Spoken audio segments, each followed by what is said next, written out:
The news is brought to you by the National Bank of the Virgin Islands, Cyril B. Romney Tertola Pier Park, NV Salon, Nail Spa and Barbershop, Tisley Cross Deliciously Smooth Cider, and Digicel, simply more speed, reliability and entertainment.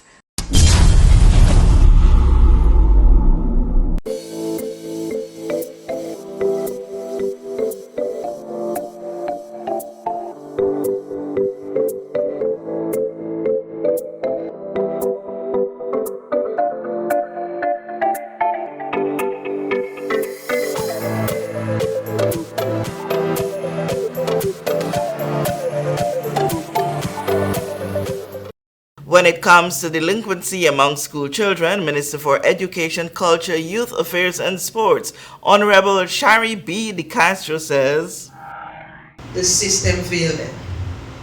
And it's because, it's hard for a politician to say something like that, but it's the truth, right? The system failed them because the children who we see on the street or who are in school and are disruptive, some of them, not all of them, here's a fundamental issue. If I ask you to stand up in my class and read, and you can't read, you ain't gonna do everything to get out of my class so you can't read? Because you can't read, right? So we have, all children are masking behavioral issues because of academic deficiencies.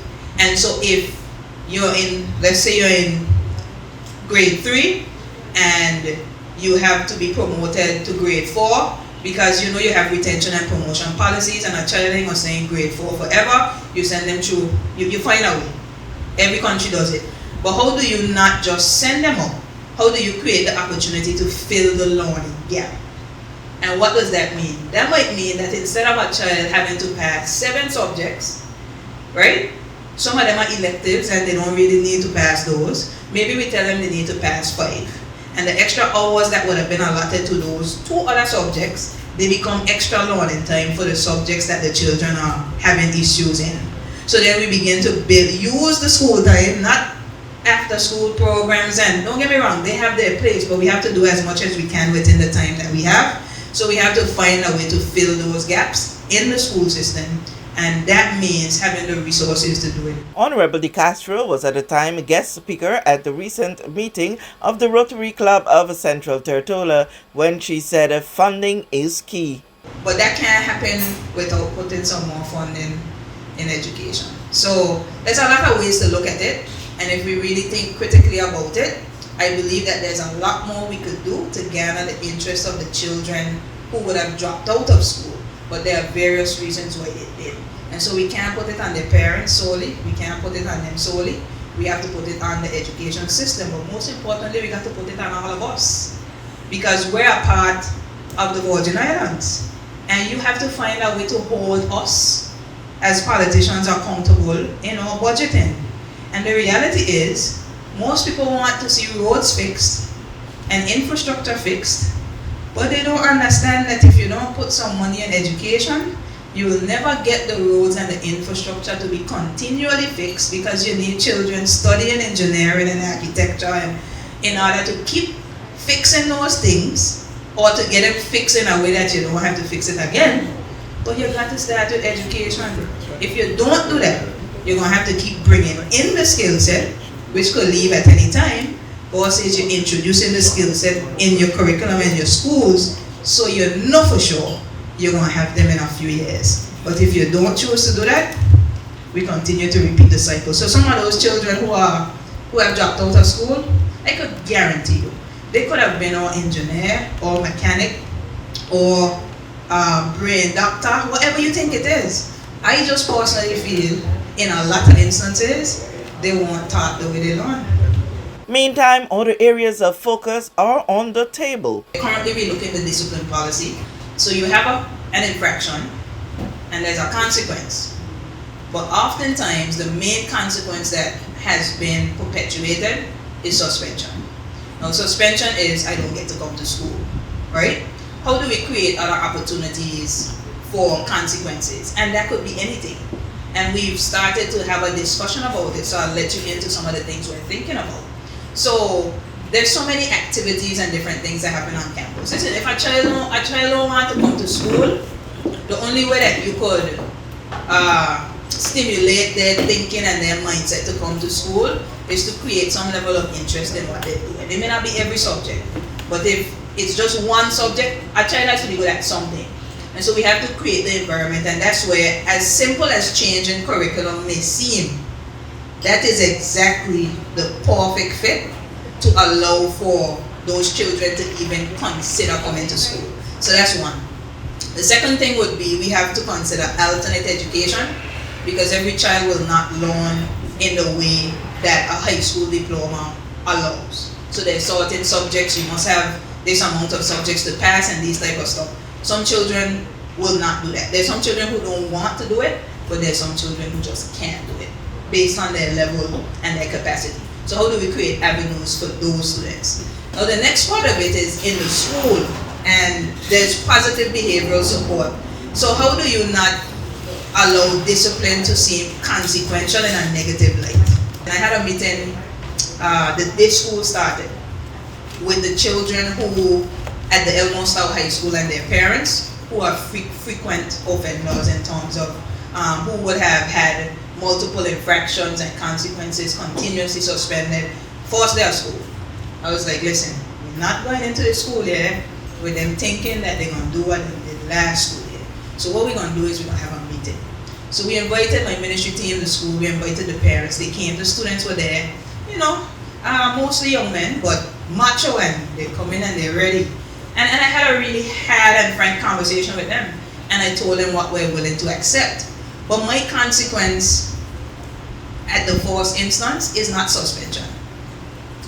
Children like athletics. An example. They compete whether through the school or nationally. Currently, they're able to do that regardless of their grades, regardless of their behavior. But if you really like track or basketball or soccer, and you really want to keep doing it, if I tell you you can't do it, if you choose to behave in a certain way or don't get the grades, trust me, innately, if you're passionate about it, you're going to do what you got to do to be in school, because you understand there's a consequence for your action, but the consequence is tied to something that you love.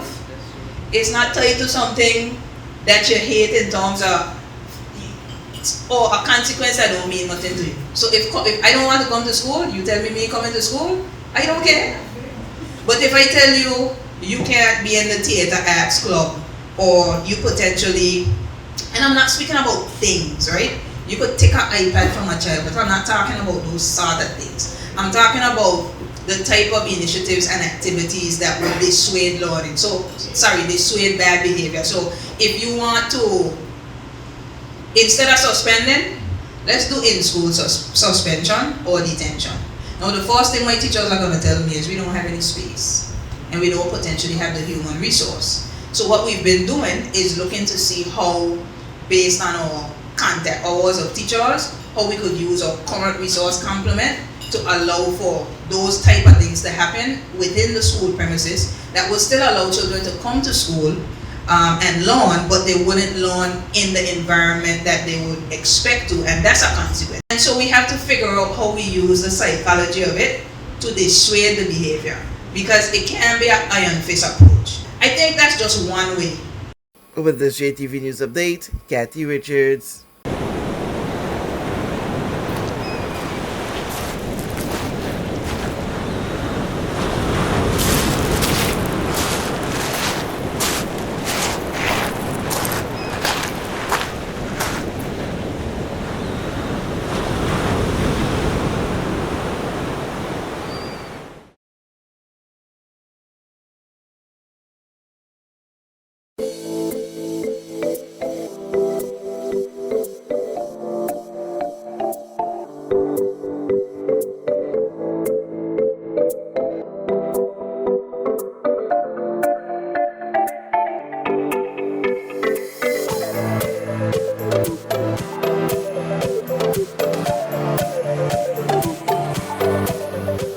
We know that where you choose to bank matters, and it is your vote on what your funds do in strengthening our community. As your official Bank of Paradise, we invest and support the lifeblood of our economy by helping in the realization of personal goals for homeownership, education, and entrepreneurial visions, which support small businesses. We make it our place to connect with persons and worthy causes, and we have been doing so for more than 30 years. Where your money goes and what your dollars empower are your choice. And we thank you for choosing us, a bank that gives where it matters the most, for you, for our community, and a happier tomorrow. The National Bank of the Virgin Islands.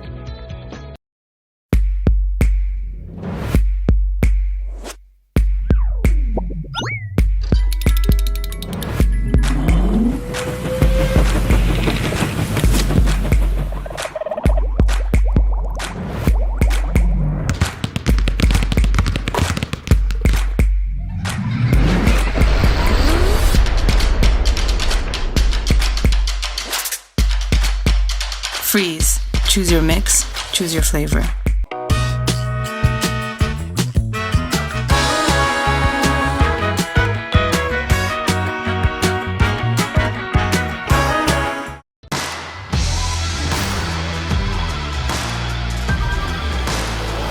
Hey, you. Put on some muscle? I did? No.